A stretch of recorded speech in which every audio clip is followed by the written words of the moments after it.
Have you ever felt like something's missing from the Bible? Like there are pieces, big, strange, powerful pieces, that just aren't there? You're not imagining it. There was a book so mysterious, so dangerous, that it was banned, not by some ancient enemy of the church, but by religious leaders themselves. That book is called the Book of Enoch. It tells a story unlike anything you've ever heard in Sunday school. A story of angels who fell from heaven, not because they were tempted, but because they were the tempters. A story of giants who walk the earth, not myths, but the unnatural children of divine beings and human women. A story of hidden knowledge, forbidden power, and a man named Enoch who was chosen to see it all. And then, just like that, it was erased. Thrown out of most Bibles, labeled heretical, locked away for centuries. But why? What was so terrifying about Enoch's story that it had to be silenced? Why did the early church fathers agree, almost in secret, to remove it? Was it because Enoch described angels in ways that didn't fit the nice, clean image of heavenly messengers? Was it because he spoke of other realms, other beings, and divine secrets that human minds weren't supposed to know? Or was it because he saw something coming, something we're only just beginning to understand? You see, Enoch wasn't a prophet in the usual sense. He wasn't just warning about sin or calling people to repent. He was taken, alive, into the heavens. He walked through the layers of reality. He stood before the throne. He saw how the universe really works, and he was told to write it all down for us. And yet, when the Bible was shaped into what we know today, Enoch's words were gone, not by accident, on purpose. Think about that. All those pages, all those rules, and yet this one story of angels who descended, of giants who ruled, of secret knowledge passed down to man, was too much, too real, too dangerous. So they hid it. And most people today, they've never even heard of it. But here's the strange part. In Ethiopia, the Book of Enoch was never removed. They still include it as scripture. Why? Because they believe it tells the truth, a truth that connects to ancient myths across the world, to stories of sky beings, fallen gods, massive beings who once ruled over men. Is it a coincidence that so many ancient cultures speak of a time when gods walked among us? Or is there something Enoch knew, something the rest of the world forgot? This isn't just about a lost book. It's about a different version of history, one where heaven and earth were once closer, where divine beings broke the rules, where the punishment shaped the world we live in now. As we step into this forgotten story, one erased from the official records, ask yourself, what else have they kept from us? And what would happen if we finally knew? Let's begin. Before the flood, before Moses, even before the Bible as we know it, there was Enoch. He wasn't a king. He didn't lead armies. He didn't build temples or carve commandments in stone. But his story may be one of the most important ever told, and yet almost no one talks about him. Enoch was the great-grandfather of Noah. Yes, that Noah, the one who built the ark. But unlike Noah, Enoch's story is strangely short, almost like someone didn't want you looking too closely. In the Bible, it simply says, Enoch walked with God, and then he was no more, because God took him. That's it. No details, no death, just taken. Now pause and think about that. Every great prophet in the Bible, Abraham, Elijah, Moses, they all died. But Enoch, he vanished. The original Hebrew word suggests he was translated, as if he was moved from one state of being into another, taken alive, into the heavens. But why? Why would God take this man, of all people? To answer that, we have to go beyond the pages of the Bible, because hidden in ancient texts like the Book of Enoch, a whole new story begins to unfold. Enoch wasn't just a faithful man. He was chosen to witness secrets that no other human had seen, secrets of the heavens, of creation, of angels, of judgment, and of a war, not between men, but between heaven and earth. You see, Enoch lived in a time before the Great Flood, a time when beings known as the Watchers, angels sent to guide humanity, descended to earth. They were meant to teach wisdom, but they broke divine law. They fell in love with human women, And from their union came giants, known in ancient texts as the Nephilim, creatures of immense strength, filled with violence, born of both heaven and earth, and outside the natural order. The Watchers taught mankind things we weren't supposed to know: how to forge weapons, how to use plants for sorcery, the signs in the stars, the secrets of power, war, seduction, and control. And in the middle of this chaos, God chose Enoch, but not as a warrior, as a witness. He was taken by the angels to see their world, to walk among them, to hear their cries, to record their fall. Imagine that for a moment, a human standing among angels, writing down their confessions, their crimes, and their fate. The Book of Enoch describes visions of the heavens, places beyond our understanding, with blazing fires, great mountains, crystal palaces, and wheels within wheels of light. It reads like something out of science fiction, but it's thousands of years old. And in the middle of it all is Enoch, writing, observing, learning. The archangels, Michael, Raphael, Uriel, they speak to him. They guide him through levels of heaven. And eventually, he becomes more than human. The text suggests that Enoch is transformed. His soul is elevated. He becomes something greater, Metatron, the heavenly scribe, a being of light who records all human deeds, a bridge between heaven and earth. Now think about that. A man taken by God, taught by angels, made into a divine being, and yet removed from the official Bible. Why? Why would a story like this be left out? Why would the early church, who once quoted the Book of Enoch, suddenly call it dangerous? Maybe because Enoch reveals too much. Maybe because his story challenges the clean, edited version of history we were taught. Enoch tells us that angels can fall, that humanity once had knowledge we weren't ready for, that the flood wasn't just about human sin, but about a cosmic rebellion, and that one man was chosen to carry that knowledge forward. But here's what makes it even more powerful. Ancient cultures outside the Bible also speak of Enoch-like figures. In Mesopotamia, you have Enmeduranki, a man taken by the gods and taught the secrets of the heavens. In Egypt, there's Thoth, the scribe of the gods, keeper of divine wisdom. In India, there's Vyasa, the sage who records the eternal truths. Different names, same pattern. One man, taken by divine beings, given knowledge, and tasked with preserving it. This is not coincidence. It's a pattern. And Enoch might be the original. He stands at the center of a web that connects angels, ancient technology, prophecy, and forbidden truths. He's not just a forgotten prophet, he's a missing link. When you understand Enoch, you begin to understand why so much of ancient history has been hidden. You see why stories of giants, fallen angels, and ancient gods have been called myth, even when they all trace back to one source. Enoch knew. He saw it, and he wrote it down. Not for his time, but for ours, because his writings say something chilling. That in the end days, the secrets will return. The Watchers will rise again, and humanity will once more face the same test. The flood erased the first version of that world, but the story survived through Enoch. And now, you're hearing it. They came from above. But they weren't gods, they were watchers, a group of powerful beings sent from heaven to observe the earth, not to interfere, not to rule, just to watch. That was their only task. But they broke the rules. According to the Book of Enoch, it all began when a group of 200 angels, led by a being named Simjasa, descended to earth during the days before the Great Flood. They weren't fallen yet. They were still messengers of the heavens, still holy. But what they saw changed everything. The beauty of human women, the freedom of the earth, the hunger to experience life in ways angels never could. They made a pact, a secret agreement high on Mount Hermon, that they would all defy heaven together, that no one could back out once they began, because they knew what they were about to do was forbidden. They didn't fall by accident. They chose to. And with that choice, the line between heaven and earth, between divine and mortal, was shattered.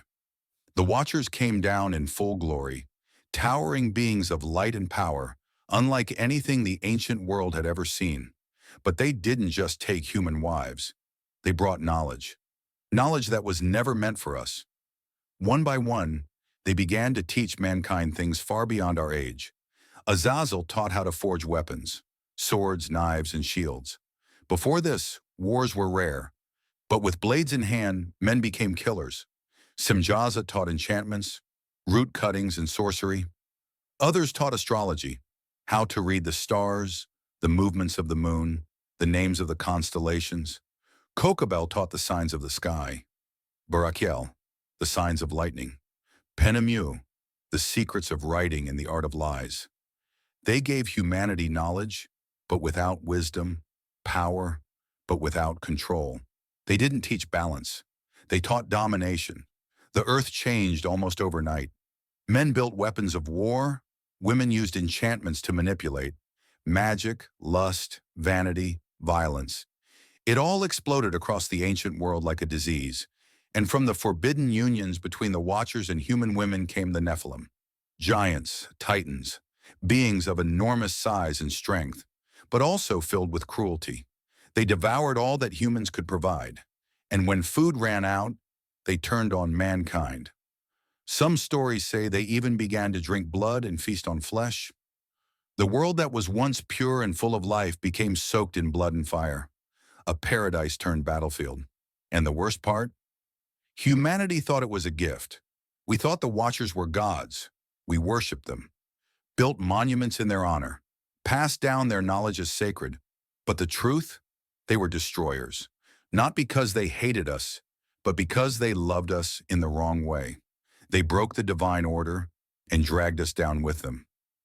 Heaven watched, and it wept, because what was once a simple mission, to observe the growth of mankind, had turned into a spiritual rebellion. This wasn't just about bad angels. It was about a cosmic contamination of the human race. We were never meant to have this power. Not so fast, not without wisdom, and certainly not from beings who had lost their way. This is where Enoch re-enters the story. The same Enoch who walked with God and was not.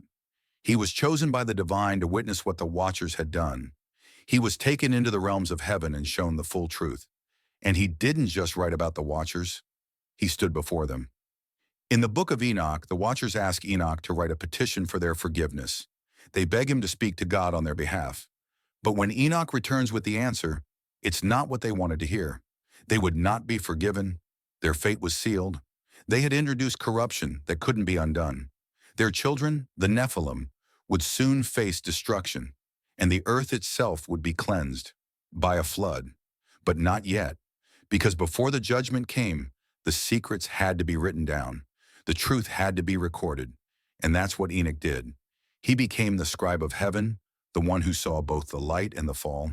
And as humanity continued to spiral into darkness, the Watchers were chained beneath the earth, cast into a deep abyss, called Tartarus in some traditions, a prison beneath the mountains. Their punishment wasn't just death, it was waiting, watching as the world they corrupted was washed away, and knowing that their crimes would echo across time. But the damage was done. Even after the flood, the knowledge they gave us remained.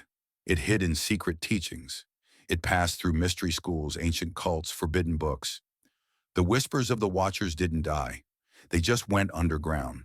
And throughout history, humans have tried to summon them again, to reconnect with the powers from before the flood, sometimes thinking it's just myth, sometimes calling it enlightenment. But make no mistake, the moment the Watchers came down, the earth was never the same. We weren't just taught skills, we were rewritten, changed, tainted by the divine. And that is the forgotten origin of our ancient world. Not God, but fallen angels. Not myths, but forbidden truths. And at the center of it all, one man chosen to tell the story. Enoch, the one who saw what the Watchers became, the one who warned us, and the one whose writings were hidden for thousands of years. They weren't supposed to exist. The Nephilim were not part of the original plan. They were the result of a forbidden crossing, a line between heaven and earth that was never meant to blur. Born from the union of the Watchers, angels who abandoned heaven, and human women, the Nephilim were not fully angel and not fully human. They were something else, something the world had never seen before. They were giants, not just in size but in presence. The ancient texts say they were massive, towering above men, shaking the earth when they walked. But their height wasn't their greatest threat. It was their hunger, their pride, their power. The Nephilim were not innocent children. They were born into violence, born into corruption, and from the very start, they ruled like gods. They had the strength of angels and the desires of humans, a dangerous mix. The Book of Enoch calls them the bastards and reprobates and children of fornication. But people worshipped them, feared them, even served them. At first, they may have been seen as heroes, giants who helped build cities, move mountains, and fight battles. But very quickly, they became monsters.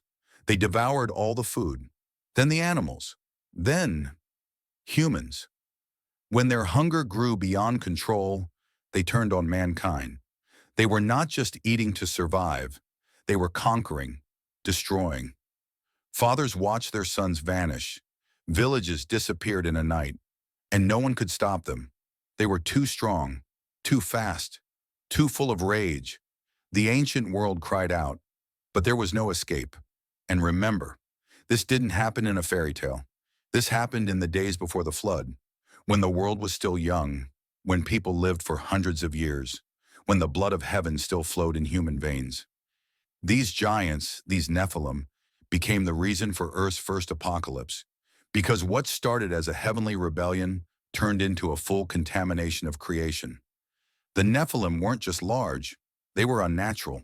They didn't belong in this world, and that's what made them so dangerous. They broke the order of life, and when order breaks, chaos spreads. Some Nephilim grew into kings, ruling entire regions. Others roamed as warlords, destroying everything in their path. The myths we know today of ancient giants, titans, mighty beings who clashed with the gods, many of them trace back to the Nephilim. In Greek mythology, we hear of the Titans. In Norse legends, the Jotnar, the frost giants. In Sumerian stories, the Anunnaki. In the Bible, simply, the Nephilim. Different names, same shadow, a shadow that haunted the early earth. And Enoch, who walked with God, was one of the only men who truly understood what was happening. He saw the violence, he heard the cries, and he knew this wasn't just bad luck. This was judgment waiting to happen. He wrote it all down. In his book, Enoch says that the Nephilim began to sin against birds and beasts and reptiles and fish. They began experimenting, mixing creatures, twisting the natural world. It's one of the earliest references to genetic corruption. The earth itself became defiled. Nothing was pure anymore. Not the animals, not the soil, not even the air. And the worst part, it wasn't just earth watching, it was heaven. God saw what had happened. Not just human violence, but angelic betrayal. Not just broken rules, but a broken world. And so, a decision was made. The Nephilim had to be wiped out. Not punished, not imprisoned, erased. Because as long as they lived, the earth could not heal. That's why the flood came. It wasn't just about human sin. It was about cleansing the world of what should never have been born. The Nephilim were giants, yes, but they were also a symbol of what happens when power is taken without permission, when knowledge is used without wisdom, when the divine tries to become human and fails. They were the children of broken laws, and their story didn't end with the flood. Some say their spirits became the demons we fear today, because their bodies died in the waters, but their spirits, twisted, restless, full of hate, those spirits could not return to heaven. And so they stayed, wandering, watching, whispering. The Book of Enoch says they became unclean spirits, the very same spirits Jesus would later cast out, the ones that torment, that possess, that seek to enter flesh again. It's a chilling idea that the darkness we face today is the echo of a war from before history, a war that began with the Watchers and was born into the world through the Nephilim. Even after thousands of years, their legend remains, in bones hidden deep underground, in myths passed from tribe to tribe, in the strange accounts of giants found in old texts, old maps, and old tombs. Not all of them are fiction. The Nephilim may be gone, but the world still remembers. And if we listen closely, we can still hear the sound of giants echoing across time. What if you were taken from Earth without warning and shown the secrets of the entire universe? That's what happened to Enoch, a man who didn't die like the others, a man who was taken, body and soul, into the heavens. But why Enoch? Because he was different. While the earth was drowning in corruption, while giants ruled over men, while angels fell from grace and chaos spread like a disease, Enoch stayed righteous. He walked with the divine. And so, one day, he vanished. The Bible says Enoch walked with God, and then he was not, for God took him. But the Book of Enoch tells us the full story. He didn't just disappear. He was invited, carried up by angels, rising above the clouds and past the stars, past the boundaries of the physical world, into realms that human eyes were never meant to see. What he witnessed would leave most men broken, but not Enoch, because he was chosen to record it, to remember, to warn. He was not a tourist in heaven. He was a messenger, and the message he received was almost too powerful for earth to handle. The first thing he saw was the glory of the Most High, not a man, not a being with a beard and a throne, but a presence so bright, so vast, that it shook the foundations of his soul. Enoch fell on his face. He couldn't speak. He couldn't even move. He was surrounded by fire, by thunder, by the songs of angels so loud they sounded like waterfalls crashing into mountains. There were many heavens, not just one, layers upon layers like veils of reality, each realm with its own purpose, its own guardians, its own rules. He saw the spirits of the stars standing like soldiers in formation. He saw angels of the winds, of the snow, of the lightning. He saw the tree of life, glowing like gold, standing at the center of divine balance. And then he was shown the prison, not for humans, but for the watchers, the very same angels who had fallen to earth, who had taken human wives, who had created the Nephilim. These angels, who once shone like the stars, were now chained in darkness, buried under mountains, cursed to watch the world from the shadows. Enoch stood before them. They recognized him. They begged him. They said, "Enoch, please and speak to God for us. Ask him to forgive us." They were desperate, but heaven had already spoken. The punishment was clear. You will never rise again. You will never return to heaven. Your names will be erased from the records of eternity. These were the same beings who had taught mankind forbidden knowledge. How to make weapons, how to summon spirits, how to control nature. They had traded heaven's light for earth's power, and now they were paying the price. But that was only the beginning. Next, Enoch was shown the future, not just days or years ahead, but ages. He saw kingdoms rise and fall. He saw the flood before it came. He saw the destruction of cities, the rise of empires, the war of the end times. He saw the day of judgment, a moment when all souls would be weighed, good and evil, light and dark, every thought, every action, recorded, remembered, revealed. He saw thrones, books, angels holding scales, and he saw the return of the Son of Man, radiant with power, coming to separate the righteous from the wicked. Enoch had left earth as a man, but now he stood as a witness to everything: time, space, reality itself. He saw how the stars moved in rhythm, how seasons followed patterns, how the universe was not random, but a living system with laws written by the divine. He was shown how the fallen watchers had tried to twist those laws, how their actions had created chaos in the natural order, and how that chaos had a limit. There would come a time soon when all things would be restored. Enoch was not told this to feel special. He was told this to warn us, and that's why his writings were hidden, buried, banned. You see, Enoch's book was once widely read. It was considered holy by early Jewish and Christian groups, even quoted in the Bible itself. But over time, it disappeared. Why? Because it said too much. It spoke of angels falling from heaven, of forbidden knowledge, of a war in the heavens and a secret history beneath our feet. It challenged the version of religion that kept things neat and simple. It pulled back the curtain and revealed too much. And so, it was removed, forgotten by some, feared by others, but not lost. Today the Book of Enoch has returned, not to replace anything, but to complete the picture. His journey to the heavens shows us that we are not alone, that earth is not all there is, that history is far deeper and far stranger than we've been told. Enoch's message was not just for his time, it was for ours. A message from a man who saw angels fall, giants walk the earth, and the throne of heaven blaze with judgment. A message we were never supposed to forget. It connects naturally with previous sections like Enoch's journey to the heavens and the judgment of the watchers, and is written in simple, powerful language for maximum engagement. Why was the Book of Enoch hidden? Why would a book that reveals so much about heaven, angels, and the end of days be removed from history? The answer is not simple, and maybe that's the point. Because this book wasn't just forgotten, it was buried, silenced. But why? Let's go back. The Book of Enoch wasn't always a secret. For centuries it was well known. Jewish communities read it. Early Christians quoted it. Even the Bible itself refers to it.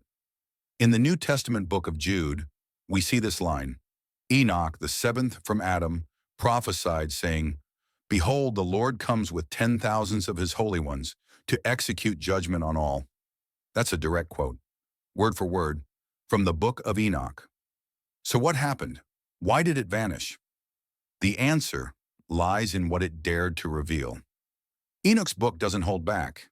It speaks of angels, not just as messengers of God, but as beings who disobeyed, who came to earth, who mated with humans, who created giants. It speaks of forbidden knowledge, secrets of heaven given to mankind too soon, weapons, sorcery, power. It tells of punishment, of fallen angels chained in the earth, of a coming judgment where every soul will be held accountable. This was not comfortable reading. It was dangerous. To the early church leaders trying to establish a single, unified doctrine, the Book of Enoch was a problem. It opened too many questions. It described a spiritual war that didn't fit neatly into the official version of events. It gave humanity a clearer picture of the divine realms, one that was hard to control. So over time, it was erased. Imagine this: a scroll that tells you about the fall of heaven, the secrets of creation, and the final judgment. And then one day it's gone. For over 1,000 years, no one in the West had access to it. It was removed from Bibles, forgotten by churches. Only in Ethiopia, a remote Christian kingdom far from Rome, did the book survive, preserved in an ancient language, treated as sacred scripture. It wasn't until the 18th century that the rest of the world found it again. A Scottish explorer, James Bruce, returned from Ethiopia with a copy in hand, and suddenly the lost book began to speak once more. But the question still stands: why was it hidden? Some say it revealed too much truth. It broke the illusion. It showed that angels could fall, that evil had heavenly roots, and that the universe is far more layered and mysterious than we're told. Others believe it threatened authority, because if you knew the full story, if you understood that divine beings had interfered with human history, if you saw that knowledge had been kept from you, would you still trust the version they gave you? This wasn't just about religion. It was about control, about keeping power in the hands of a few and keeping the rest of us in the dark. But now, the book has returned, and it changes everything. It reshapes how we see angels, not as flawless beings, but as creatures with free will, capable of falling just like us. It changes how we see evil, not just as human failure, but as the result of spiritual rebellion. It changes how we see judgment, not as punishment, but as balance being restored after chaos. And maybe most important of all, it changes how we see ourselves. Because in the Book of Enoch, humanity is not weak. We are not passive. We are the battleground, the ones who receive the forbidden knowledge, the ones caught between heaven and the abyss, the ones who must choose between chaos and order, pride and truth, destruction and life. In a way, the Book of Enoch is not just a story, it's a warning. It's a mirror held up to humanity saying, you are more than you think you are, but you are also more vulnerable than you realize. That's why it still matters today. In a world full of noise, distraction, fake truth, the ancient voices still whisper, and Enoch's voice is among the loudest. He saw heaven, he saw judgment, he saw the fall of angels and the rise of giants, and he left a message behind for us, not for scholars, not for priests, not for kings, for the seekers, for the ones who feel like something's missing, for the ones who look up at the stars, and wonder what's really out there. Enoch saw it, and so can we. So now you've heard the story they tried to erase. You've walked beside Enoch. You've seen the fall of the Watchers. You've heard the truth that was never meant to reach your ears. But this story, it's not just about the past. It's a mirror for our world today. Because think about it. If a book like this and full of divine secrets, cosmic justice, and heavenly rebellion could be buried for over 1,000 years, then what else has been hidden? What other stories were ripped from history? What other truths were locked away? Not because they were false, but because they were too powerful. This isn't just a question about religion. It's about knowledge, control, truth, and most of all, it's about you. Because somewhere deep inside you, you've always felt it, haven't you? That there's more to this life than what we're told, that something is missing from the puzzle, that the pieces don't quite fit the way they should. You're not imagining that feeling. You're remembering. You're remembering the ancient whispers, the broken fragments, the light trying to shine through the cracks. And if you've made it this far, then maybe you were meant to find this story.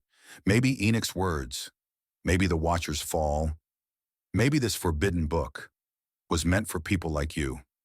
People who question, people who search, people who sense there's a deeper world just beneath the surface.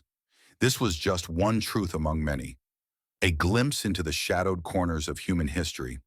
And there are more books, more lost names, more hidden forces still shaping the world we live in. If you want to keep going down this path, if you're ready to uncover what else they buried, like this video, subscribe to the channel, because here, we don't just tell stories, we unlock them, and we're only getting started.